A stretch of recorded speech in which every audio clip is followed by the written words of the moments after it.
How to use Paypenny app in Germany.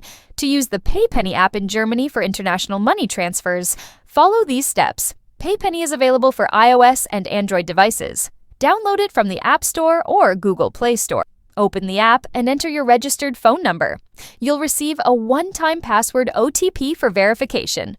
Enter the OTP to verify your identity. After OTP verification, set a TPIN for transaction security. Follow the on-screen instructions to create a confidential TPIN. To activate your account, complete the Know Your Customer (KYC) process by submitting necessary documents through the app. Verification typically completes within minutes. Once verified, add money to your Paypenny account. Navigate to the Add Money section. Enter the amount, choose your preferred method, and submit. With funds in your account, you can make international transfers. Enter the recipient's details, specify the amount, and confirm the transaction. Paypenny offers competitive exchange rates and zero transfer fees. That's how you can use and send money with Paypenny app from Germany. Let me know if that works.